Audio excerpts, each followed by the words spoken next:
Un dimanche, en fin d'après-midi, une famille se promène le long de la rivière qui borde sa propriété.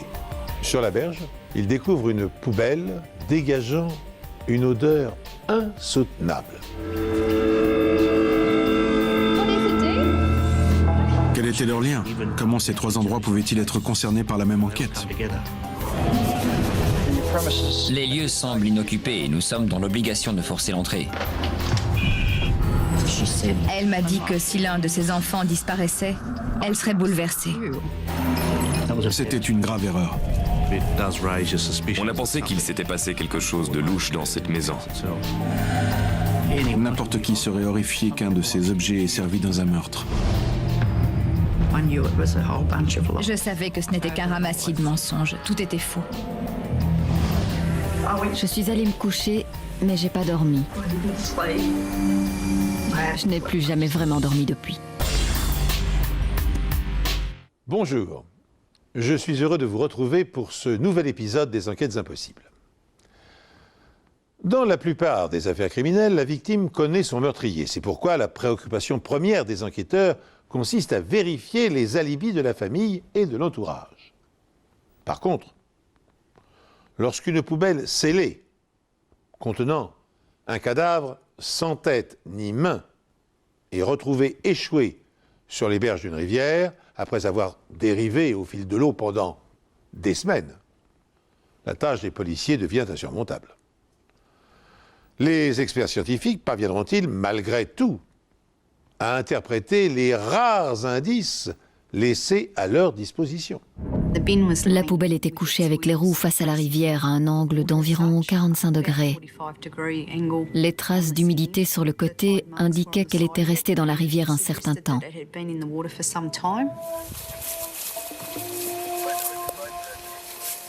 En s'approchant un peu, on a senti une odeur très désagréable qui nous disait que quelque chose se décomposait à l'intérieur. Il y avait un trou dans la poubelle et en regardant dedans, j'ai vu un pied. Et on a immédiatement contacté la brigade criminelle.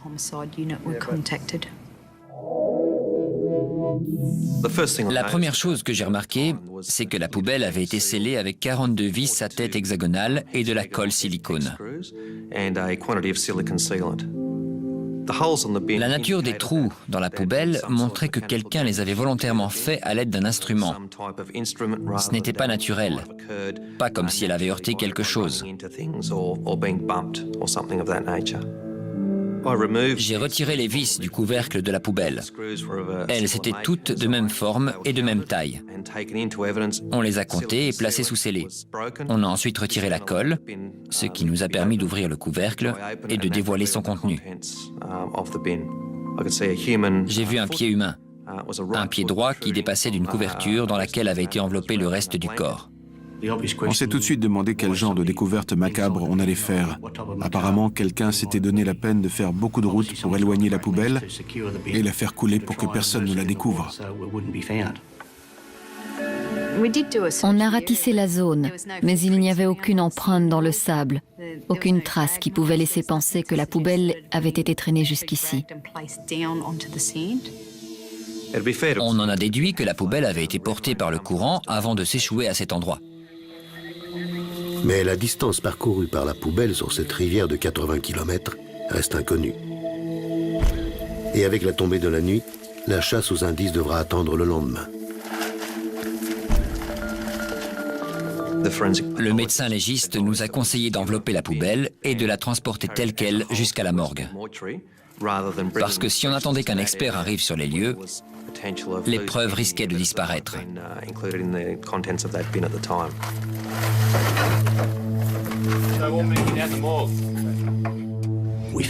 On a trouvé un corps enveloppé dans une couverture entourée d'une sorte de câble électrique pour maintenir le tout. Une fois la couverture enlevée, on a vu que la tête et les mains avaient été coupées. Le corps était momifié et dans un état de décomposition très avancé. Il s'agissait d'un homme d'une trentaine d'années, environ 30-35 ans. La cause exacte de la mort était inconnue. Il n'y avait aucune marque de couteau, aucune plaie par balle, et on n'avait plus la tête ni les mains. Les policiers sont face à une énigme. À défaut de pouvoir analyser la dentition de la victime ou de comparer ses empreintes digitales à celles contenues dans le fichier des personnes disparues. Aucun élément ne permet de l'identifier. Une seule chose est avérée. Le cadavre est celui d'un homme âgé d'une trentaine d'années. Néanmoins, en examinant avec attention le corps putréfié, les experts découvrent un indice qui leur accorde une dernière chance. Il y avait plusieurs tatouages sur les bras de la victime, et ça a permis à la police d'avoir une nouvelle piste pour l'identifier. L'identification du corps était essentielle, et le seul moyen de l'obtenir était de lancer un appel à témoins. La police a fait appel à la population pour identifier la victime d'un meurtre dont le corps démembré a été retrouvé dans une poubelle à roulettes dans la banlieue de Sydney. L'homme, qui aurait entre 20 et 40 ans, a été décapité. Ses mains ont également été coupées. Les enquêteurs ont cependant relevé 2 tatouages, l'un représentant une rose et l'autre un fil de fer barbelé. On misait tous sur les tatouages en espérant qu'un membre de sa famille ou un ami se manifesterait. Une enquête criminelle a été ouverte à la suite de la découverte d'un corps décapité dans une poubelle échouée au bord de la rivière Colo, au nord-ouest de Sydney. C'est une famille qui l'a découverte. Elle était scellée avec des vis et de la colle silicone. Les plongeurs ont exploré la zone où la poubelle a été retrouvée, mais n'ont rien repêché qui permette d'identifier le corps. Les seules pistes de la police sont les 2 tatouages sur les bras de la victime et la date approximative de sa mort.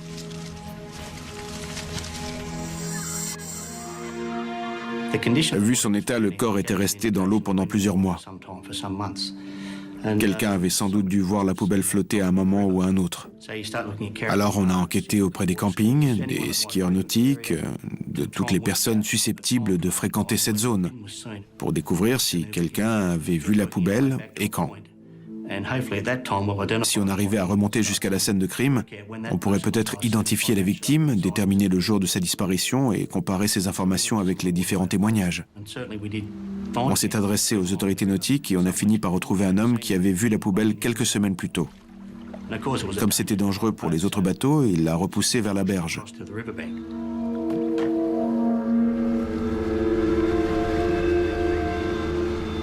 L'étape suivante consistait à découvrir à quel endroit elle avait été mise à l'eau. On a donc longé la rivière à la recherche de terrains de camping en pensant que le meurtre avait pu avoir lieu sur la berge, un peu plus en amont. On a cherché tous les accès à la rivière, que ce soit les routes ou les pontons d'amarrage, dans l'espoir de découvrir des traces de pneus, des vêtements ou même l'arme du crime. Les chances de trouver des indices sont infimes. Heureusement, la médiatisation du meurtre ainsi que les tatouages vont porter leurs fruits. On a reçu pas mal d'appels de personnes ayant vu la poubelle, mais le plus important était celui d'une femme originaire de Kandos dont le beau-frère avait disparu en août 1998. La date de disparition de cet homme correspond au stade de décomposition du corps. Mais plus important encore, les tatouages correspondent parfaitement à ceux de l'homme disparu. Aujourd'hui, une photo de Peter Astill a été diffusée. La police pense qu'il s'agit de la victime, mais il faudra 6 ou 7 semaines pour que les tests ADN le confirment. À ce stade de l'enquête, on pense qu'il s'agit de Peter Astill. Il a été vu pour la dernière fois le 9 août et depuis, il n'y a eu aucun mouvement sur son compte. C'est pourquoi on pense que c'est lui. Après avoir identifié Peter, on a pu étendre notre enquête jusqu'à Kandos. Le corps avait été retrouvé dans une rivière à la sortie de Windsor et on l'avait identifié comme étant Peter, vivant à Kandos, un village de campagne perché dans les montagnes bleues près de Muji. La distance séparant les 2 endroits était énorme.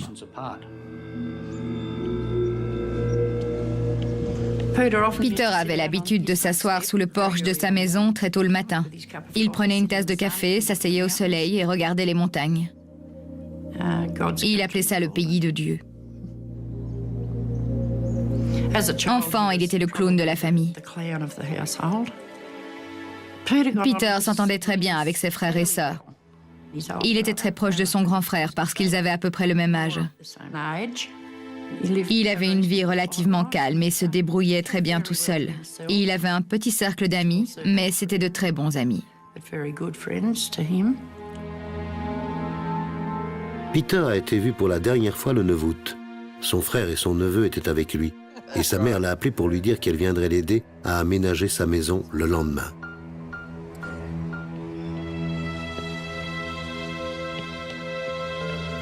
Le 10 août, Meryl s'est donc rendue chez lui.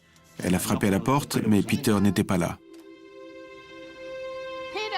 Je lui avais fait des rideaux et on devait les accrocher ensemble, mais il n'était pas là. Et il y avait une atmosphère lugubre dans la maison. J'ai regardé un peu partout. Il avait placé un matelas sur le sol du salon, juste à côté de la cheminée. Il recherchait la chaleur parce qu'il n'avait pas encore le chauffage. Mais j'ai vu que la cheminée était froide. Elle n'avait pas été allumée la veille. Quand j'ai vu ça, ajouté au fait que personne n'avait dormi dans le lit, j'ai senti qu'il y avait quelque chose d'inhabituel. Et c'est là que j'ai commencé à m'inquiéter pour Peter.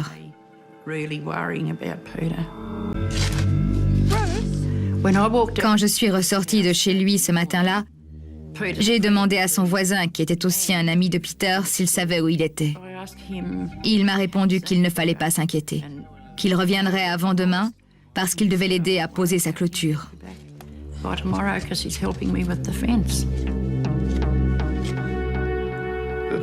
Au début, on ne pensait pas à un crime. On pensait que Peter était parti se promener dans la nature, peut-être camper. On s'était dit qu'il avait quitté la région pour une courte durée, mais qu'il n'avait pas prévenu sa famille.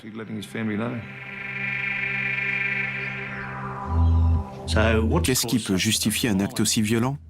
Comment peut-on décapiter quelqu'un, le mettre dans une poubelle et transporter son corps à des centaines de kilomètres de là pour le jeter dans un coin perdu? Pourquoi avait-il été tué? C'était un vrai dilemme pour nous. Après être parvenus à identifier le corps sans tête, les enquêteurs espèrent que l'intérieur de sa maison leur fournira des indices pour comprendre les circonstances atroces de son assassinat. Mais une mauvaise surprise les attend. Le pavillon de Peter Astill a entièrement brûlé 4 jours avant que son corps ne soit retrouvé dans la rivière. S'agit-il d'une incroyable coïncidence où le meurtrier a-t-il pris la précaution d'effacer les preuves pour égarer les policiers? La maison de Peter Astill était en fibrociment. C'était un logement social. L'intérieur de la maison était vide, il n'y avait aucun meuble. Les murs du salon et de la salle à manger tenaient encore debout, mais ils avaient été ravagés par le feu. De l'autre côté de la maison, il y avait les chambres. Les murs avaient brûlé, le toit s'était effondré. Il ne restait plus que la charpente. L'hypothèse du court-circuit électrique était éliminée d'office parce que l'électricité avait été coupée et les fusibles retirés. On avait utilisé un accélérant. Il y avait de l'essence dans l'herbe et d'autres éléments qui permettaient de conclure à un incendie criminel. Si le meurtre avait eu lieu dans la maison et que quelqu'un avait voulu détruire les preuves, il ne l'aurait pas fait aussi longtemps après. Pourquoi attendre 3 mois pour détruire des preuves? L'enquête sur le meurtre de Peter Astill engendre plus de questions qu'elle ne fournit de réponses. On avait rassemblé certaines pièces du puzzle, mais il nous manquait encore des morceaux. Mais la poubelle va leur fournir une pièce supplémentaire.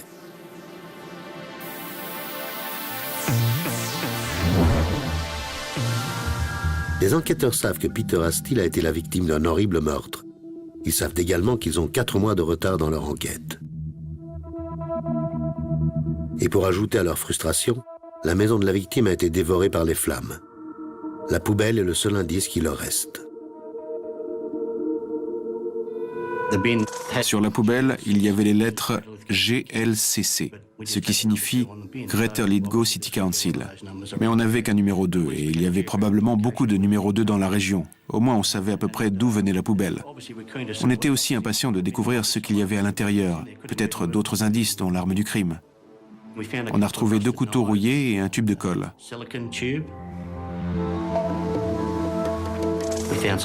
On a aussi trouvé des flocons de naphtalène utilisés pour absorber les mauvaises odeurs. Une partie de la poubelle avait été endommagée, et c'était le résultat d'un acte délibéré. Elle avait été coupée d'une façon bien particulière. À l'intérieur de la poubelle, j'ai repéré un morceau de plastique vert qui comportait une série de chiffres blancs correspondant probablement à un numéro de série.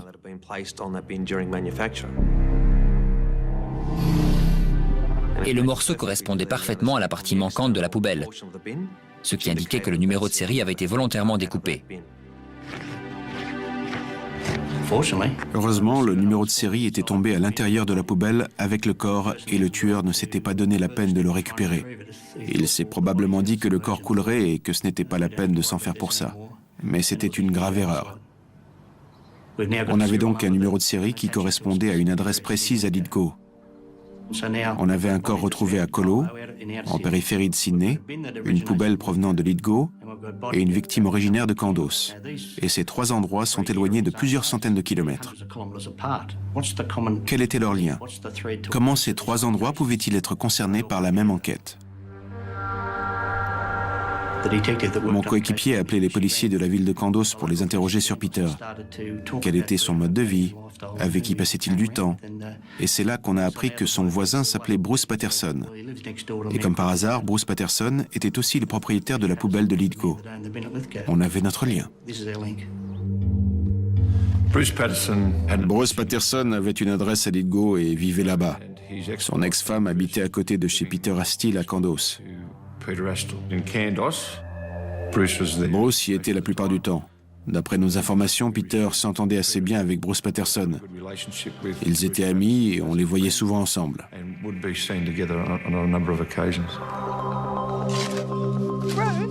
Bruce est le voisin auquel Meryl Astle a parlé de la disparition de son fils.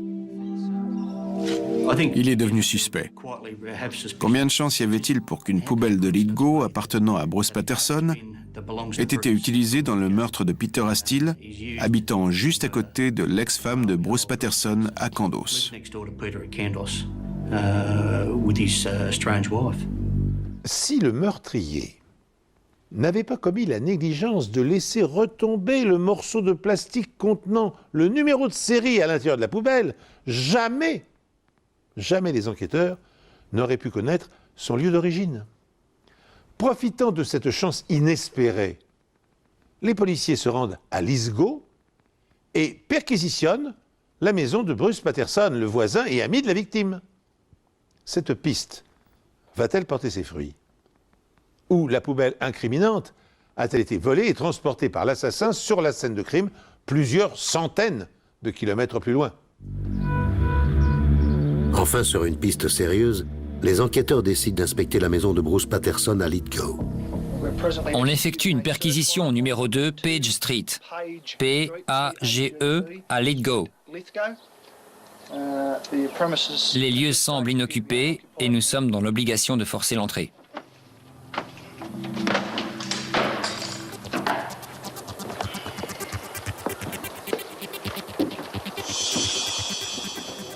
Notre première impression a été que c'était une maison très ordonnée. Elle avait été nettoyée, il n'y avait aucun meuble, ce qui signifiait qu'elle était inhabitée. On a trouvé des produits d'entretien et on s'est dit que quand on quittait une maison, la dernière chose que l'on faisait, c'était le ménage.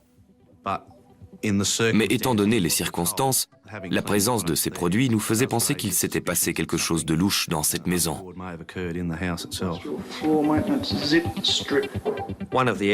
L'une des pièces à avoir attiré notre attention était la deuxième chambre parce qu'il y avait un certain nombre de taches sur la moquette. Ces taches pouvaient être du sang. Et quand j'ai fait retirer la moquette, on a tout de suite vu une grosse marque sur le sol, sur la sous-couche et sur le plancher en bois qui se trouvait sous la moquette. On a concentré nos recherches dans la salle de bain et on a remarqué qu'elle était très propre. La baignoire était recouverte d'un film blanc. On aurait dit qu'elle venait d'être repeinte. Il était possible que le corps ait été décapité dans cette pièce. Et les preuves pouvaient très bien avoir disparu dans les canalisations. Les tuyaux sont démontés et envoyés au laboratoire d'analyse avec des échantillons de sang prélevés dans la maison. Jusqu'à ce qu'on puisse confirmer qu'un crime avait eu lieu à cet endroit, c'était juste une maison qui venait d'être nettoyée.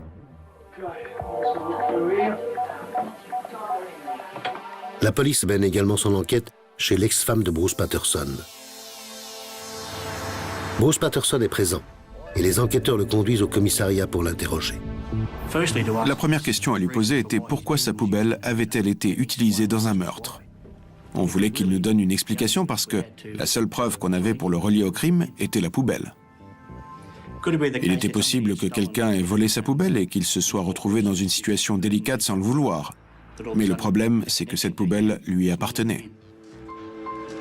À ce stade de l'enquête, le fait que Bruce Patterson soit interrogé éveille les soupçons de Meryl Steele. Le jour où elle a parlé à Bruce Patterson, son ex-femme était également présente. Quand je lui ai demandé si elle avait vu Peter et que je lui ai dit que je m'inquiétais pour lui, elle s'est mise à pleurer. Elle m'a dit que si un de ses enfants disparaissait, elle serait bouleversée.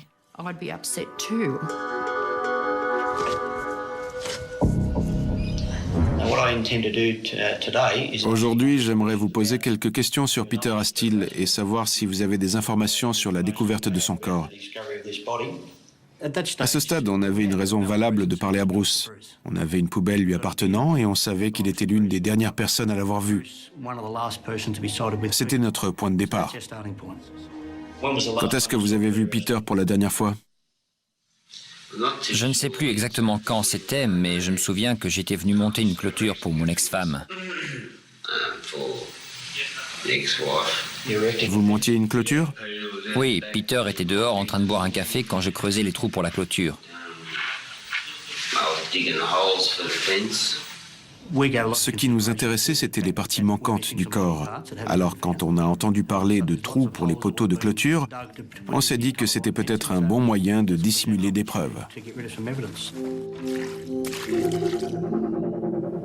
On a utilisé des chiens de la brigade pour inspecter la clôture, mais on n'a rien trouvé. Comment les panneaux sont-ils reliés aux poteaux? Ils sont vissés? Oui, Et où avez-vous acheté les vis et tout le matériel pour le faire? c'était dans le kit d'installation. C'est alors qu'on s'est rendu compte que les vis retrouvées sur la poubelle étaient les mêmes que celles utilisées pour fixer la clôture. C'était une autre pièce du puzzle à étudier. Je vais vous montrer les photos d'une poubelle. C'est la poubelle qui a été retrouvée dans la rivière Colo. La vôtre avait-elle ce type de vis avant? Non. Dans cette poubelle, on a retrouvé un corps qui serait celui de Peter Steele. Vous comprenez? Oui.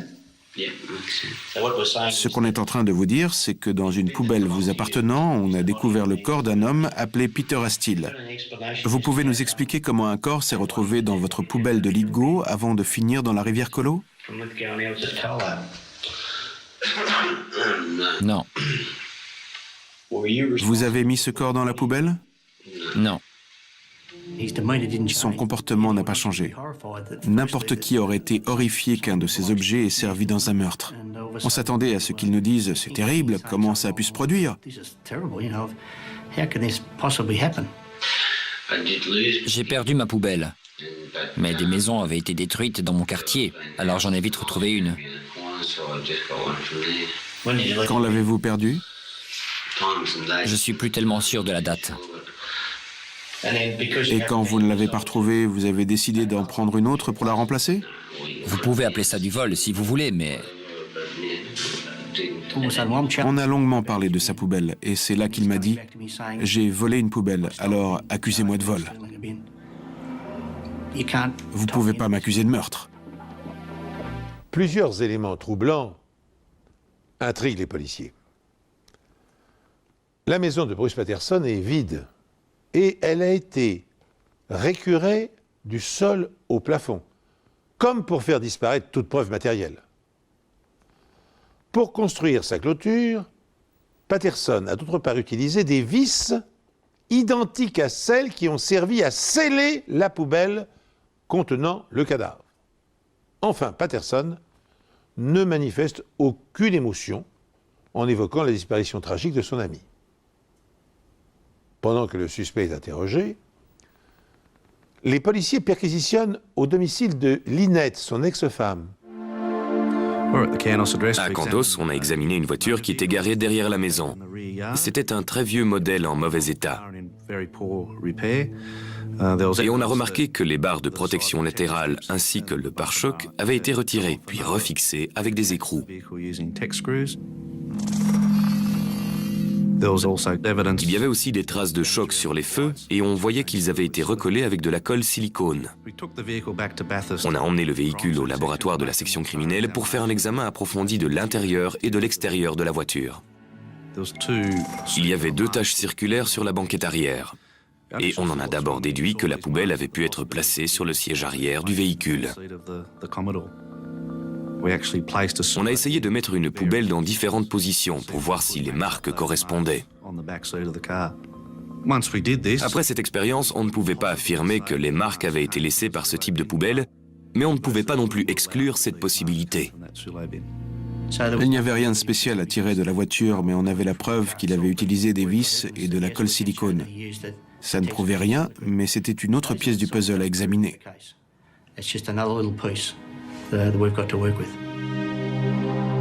L'inspecteur Oxford travaille également sur l'hypothèse que le meurtre ait pu avoir lieu dans la maison vide de Patterson à Lithgow. Vous y vivez seul? Oui. Mais il n'y a pas de meubles là-bas. Comment vous y vivez? Où vous dormez? Dans un sac de couchage. Vous dormez dans un sac de couchage? Tout à fait. Vous avez nettoyé la salle de bain?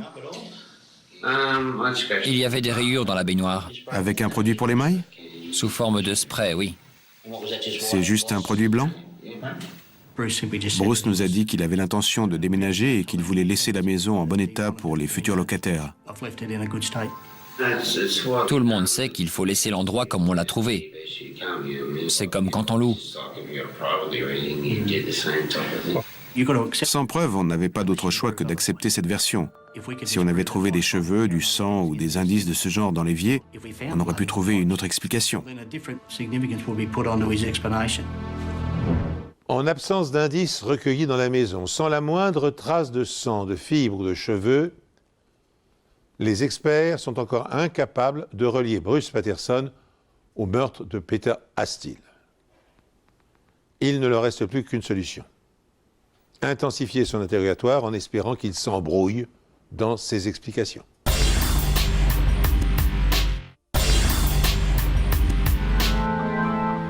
Pendant l'interrogatoire, il nous a dit qu'il avait vendu tous ses meubles ou qu'il les avait donnés à une œuvre de charité de Lithgow. En menant notre enquête, on a découvert que Bruce n'avait donné aucun de ses meubles. C'était la première fois que son armure s'effritait. Il nous mentait. Ensuite, on a commencé à vérifier ses déplacements au moment du meurtre. Le 9 août était le jour de la disparition de Peter. D'après ce qu'il nous a dit, il posait une clôture, donc il était dans les environs. L'étape suivante consistait à interroger les habitants de Candos. On cherchait à savoir s'ils connaissaient Peter, quand ils l'avaient vu pour la dernière fois, et s'ils avaient entendu quelque chose de particulier cette nuit-là. Aux alentours de minuit, une voisine a entendu un chien aboyer du côté de chez Bruce, puis une voiture partir de chez lui. Tous les éléments contre lui mis bout à bout le plaçaient comme principal suspect, surtout qu'on n'avait pas d'autres suspects à ce moment-là. Ensuite, on a étudié l'incendie. Est-ce que Bruce avait tenté de détruire la scène de crime pour éliminer toutes les preuves? Les enquêteurs sont maintenant convaincus que Bruce Patterson est le meurtrier de Peter Astill. Mais ils sont dans l'impossibilité de pouvoir le prouver. Ils ne comprennent pas non plus quel pourrait être le mobile du suspect, puisque Patterson et Astill n'étaient pas rivaux dans une affaire sentimentale et qu'ils n'entretenaient pas non plus de relations d'argent. 4 mois après le crime, et alors que l'enquête est en train de tourner court, l'appel téléphonique d'un psychiatre confirme les soupçons des policiers. Il a eu un patient qui lui a confié avoir tué quelqu'un. Il avait tiré sur un homme, l'avait décapité, lui avait coupé les mains et l'avait mis dans une poubelle et jeté dans la rivière. Alors je lui ai demandé le nom de son patient et il m'a dit Bruce Patterson. La police le retrouve chez son ex-femme à Candos. Une fois que je lui ai dit que j'avais parlé à son médecin, il a accepté son sort. Il nous a dit « J'ai tué Peter, je suis coupable ». Madame Patterson, j'ai ici un mandat de perquisition me permettant de fouiller votre maison à la recherche de liens avec la mort de Monsieur Astill. Je vais ensuite vous demander de me suivre au commissariat de Mudgee où on vous posera des questions concernant la mort de Peter Astill. Vous comprenez? J'aimerais que vous nous racontiez ce qui est arrivé à Peter. On buvait beaucoup tout en écoutant de la musique. Il avait fait un feu de cheminée. Quand je suis arrivé chez lui ce soir-là, je n'avais pas l'intention de le menacer. Mais on avait beaucoup bu. Et nos sujets de conversation m'exaspéraient.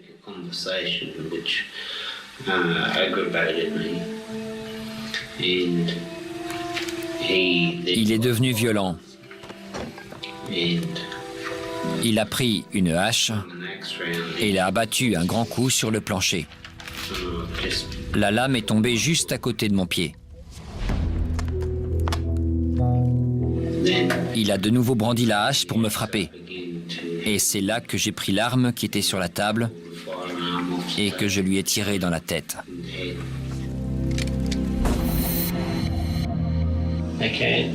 Comment cette arme est arrivée chez Peter? Peter aimait les armes et je l'avais emmené pour lui montrer. Pouvez-vous me décrire cette arme? C'était un 357 Magnum. Pourquoi l'aviez-vous acheté? Bonne question. Probablement une fantaisie. J'envisageais de faire un braquage à un moment donné, mais je ne l'ai jamais fait. Mais j'avais jamais envisagé qu'elle puisse me servir pour un meurtre. Enfin, pour tirer sur quelqu'un.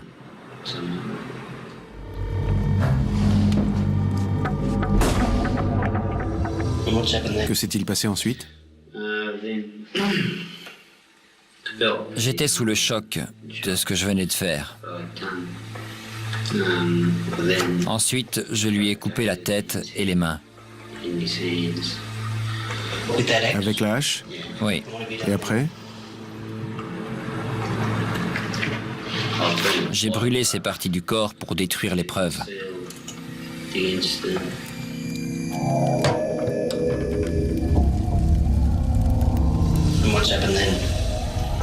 Et après?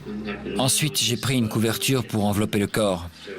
Je l'ai mis dans la voiture et je l'ai emmené à un endroit où je pouvais m'en débarrasser jusqu'à ce que je sache quoi en faire.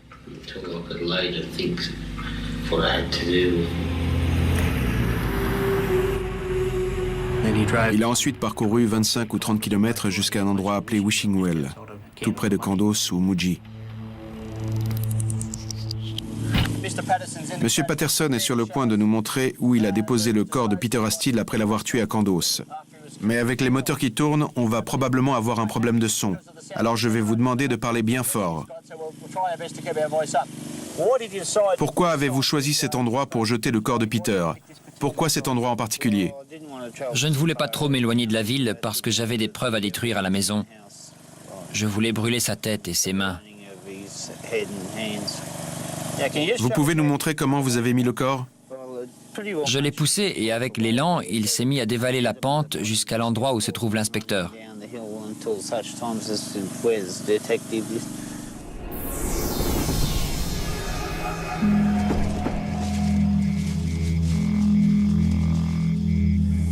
Et après, j'ai caché la couverture dans les broussailles.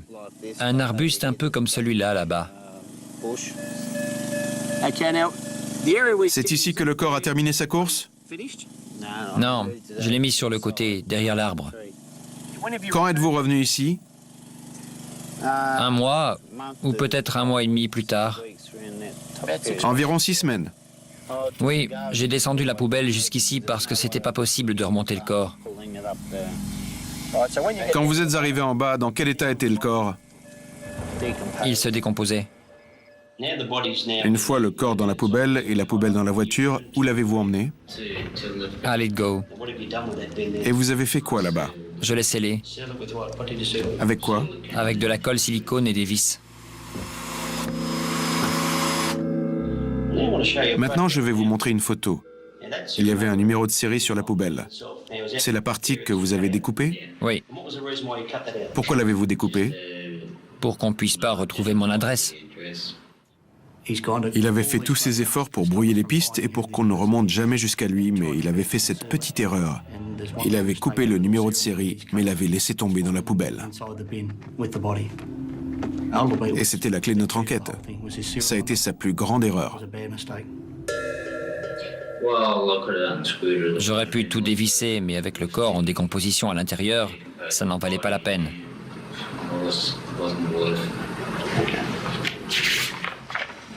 Patterson roule encore 2 heures au volant de sa voiture avant de se débarrasser du corps d'Astill 10 km en amont de l'endroit où la poubelle a été retrouvée sur la berge de la rivière. Et après? J'ai emmené la poubelle jusqu'à la rivière Colo et je l'ai mise à l'eau.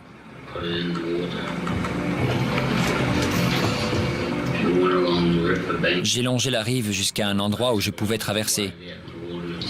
J'ai essayé de la faire couler, mais quand j'ai vu que c'était pas possible, j'ai compris que quelqu'un la découvrirait un jour. Bruce Patterson a comparu hier devant le tribunal de Mudgee.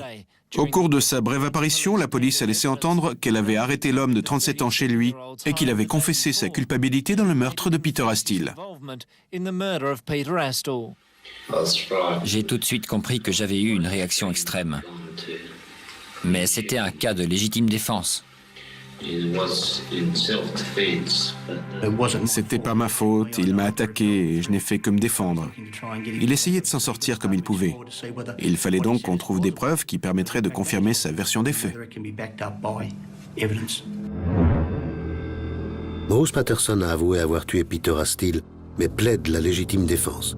Cependant, la police a de grandes réserves sur sa version des faits. Cet homme voulait avouer son crime, mais il faisait tout pour limiter son implication, sa culpabilité. Sur quelle partie de son corps vous avez pointé votre arme? Sa tête. Une partie de sa tête en particulier? Je dirais le front. Il était mort avant de toucher le sol. On cherchait à prouver qu'il s'agissait d'un meurtre de sang-froid. On sentait que c'était très violent et que ça s'était produit en une fraction de seconde. Quelle était votre intention quand vous lui avez pointé l'arme dessus? Je voulais qu'il arrête, qu'il recule. Quelle était votre intention quand vous avez appuyé sur la détente? J'avais pas l'intention de le tuer. Comment savoir si Peter n'avait pas été abattu par derrière et que l'orifice d'entrée de la balle ne se trouvait pas à l'arrière de son crâne? Dans ce cas-là, ça aurait été difficile pour lui d'invoquer la légitime défense. Est-ce que c'était une exécution? C'est peut-être pour ça qu'il l'a décapité, pour qu'on ne puisse pas voir qu'il s'agissait d'un acte délibéré. Patterson dit avoir brûlé la tête de sa victime, Peter Astill, dans la cheminée de ce dernier. La maison a été brûlée avant qu'on apprenne qu'il s'agissait de la maison de Peter. Quand les techniciens sont arrivés sur la scène du crime à Candos, la maison avait été détruite. Ils ont fait des prélèvements dans la cheminée, mais ils n'ont pas trouvé de restes humains. Donc rien ne prouvait que la tête avait été brûlée dans cette cheminée. Comme la police l'avait suspecté, Patterson est le pyromane. Pourquoi avez-vous mis le feu à sa maison? Vu ce qu'il s'était passé dans la maison, j'ai voulu la brûler pour faire disparaître toutes les preuves. Vous avez brûlé la maison 4 jours avant la découverte du corps. Vous avez pressenti que la poubelle allait réapparaître? Je le savais. Alors vous avez décidé de mettre le feu? Je savais qu'elle referait surface. Quand Patterson a dit qu'il avait tué et mutilé Peter dans la maison, je savais que ce n'était qu'un ramassis de mensonges.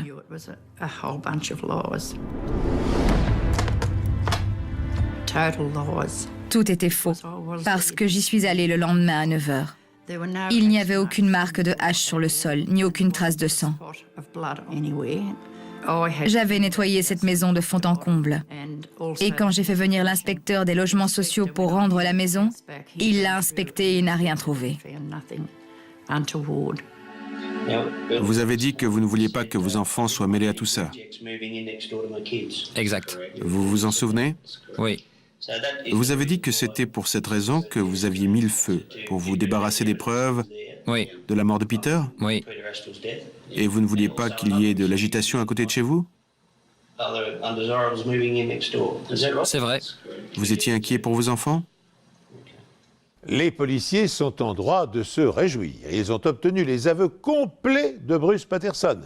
Et ils ont rassemblé suffisamment de preuves indirectes pour être en mesure de le faire condamner. Ils n'ignorent pas néanmoins que l'avocat va plaider pour son client l'état de légitime défense et que le jury peut décider qu'il s'agit effectivement d'un homicide involontaire.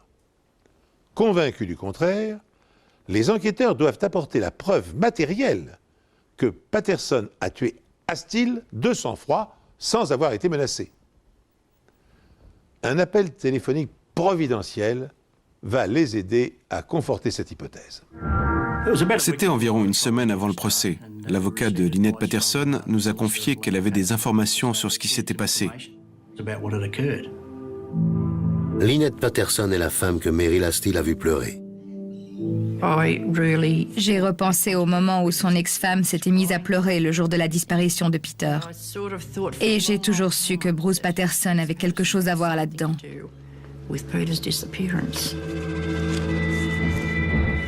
Lynette Patterson, tout ce que vous direz aujourd'hui ne pourra pas être retenu contre vous devant un tribunal. Vous comprenez? Je comprends. Alors je vais vous demander de repenser à ce qui s'est passé le 9 ou le 10 août 1998. De quoi vous souvenez-vous? Ce soir-là, Bruce avait décidé de tuer Peter. J'ai essayé de l'en empêcher.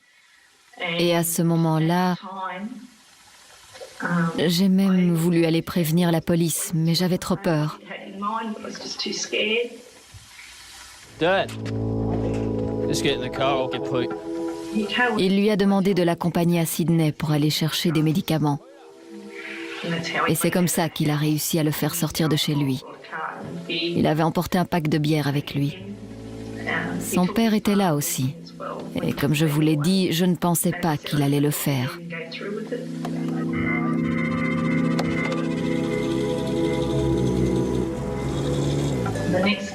Et puis, je ne sais pas quelle heure il était exactement, mais il est revenu. Il est rentré dans la maison et j'avais fait un feu de cheminée. Il avait mis la tête de Peter dans une boîte. Il l'a mise dans le feu. Je suis allée me coucher, mais je n'ai pas dormi. Je n'ai plus jamais vraiment dormi depuis. Le lendemain matin, j'ai dû me lever et nettoyer la cheminée. Et après, il m'a demandé de nettoyer la voiture. On avait une version complètement différente de celle de Bruce. Il a pris la route et il l'a tué. Il m'a dit qu'il avait emmené sur une aire de stationnement près de Sydney. On voyait les lumières de la ville.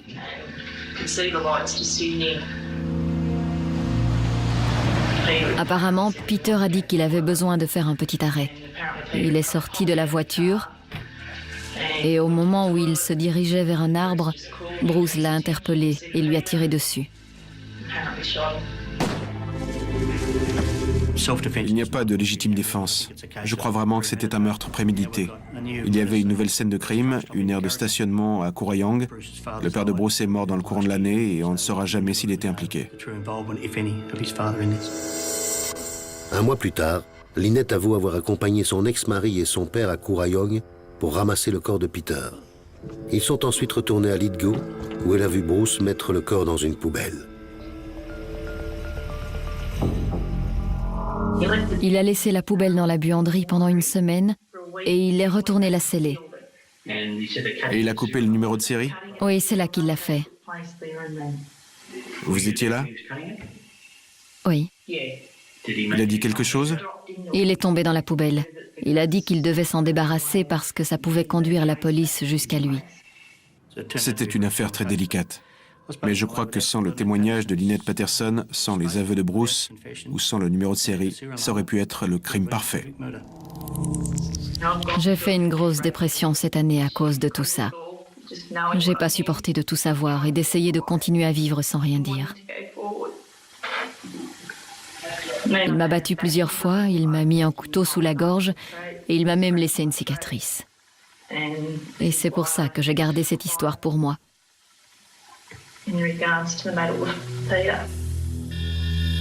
Mais pourquoi son ex-mari s'est-il montré aussi violent avec son voisin?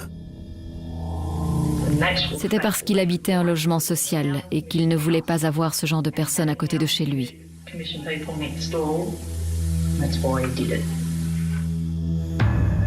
Peter vivait dans un logement social et il ne voulait pas que sa femme et ses enfants vivent dans ce genre d'environnement. Il devait l'éliminer. Il n'aimait pas Peter, c'est tout. Et le seul moyen de régler le problème, c'était de le tuer. C'est ce qu'il a dit? C'est comme ça qu'il voyait les choses. Et une fois Peter éliminé, Bruce n'allait pas laisser quelqu'un d'autre en profiter. Bruce vivait lui aussi dans un logement social à Lithgow, alors je trouve ça bizarre qu'il se soit permis ce genre de jugement. Et quand Lynette Patterson est arrivée avec cette nouvelle déclaration pour le premier jour du procès, Bruce a changé son fusil d'épaule et plaidé coupable. L'affaire est devenue le meurtre du corps dans la poubelle. Bruce Patterson, 38 ans, a avoué son crime. La Cour suprême de Sydney l'a condamné à 22 ans de prison pour meurtre et 4 ans et demi pour incendie criminel. Justice a été rendue. Mais ce n'est jamais assez. Il aurait dû être condamné à perpétuité sans remise de peine. Une vie contre une vie. Bruce Patterson pourra espérer une liberté conditionnelle en 2018. Je déteste Bruce Patterson. Et comme je l'ai dit lors de ma déclaration, je me battrai pour lui fermer toutes les portes. Je ferai tout mon possible pour lui mettre des bâtons dans les roues. Si les choses suivent leur cours, Bruce Patterson devrait retrouver la liberté dans une dizaine d'années. Et un psychopathe incontrôlable entrera alors à nouveau les faubourgs de Sydney. Car nous savons aujourd'hui que le mobile qui avait poussé Patterson à commettre ce crime se résumait à une explication à peine croyable. Le logement social qu'occupait Astill représentait à ses yeux une nuisance insupportable. Il avait donc décidé d'éliminer son occupant et de brûler sa maison sans autre forme de procès. Dans certaines circonstances, bêtise et folie dépassent l'entendement. C'est sur cette constatation navrante que se referme cette émission. Je vous remercie de l'avoir suivi en ma compagnie et je vous donne rendez-vous bien sûr sur cette antenne pour un nouvel épisode des Enquêtes Zappos.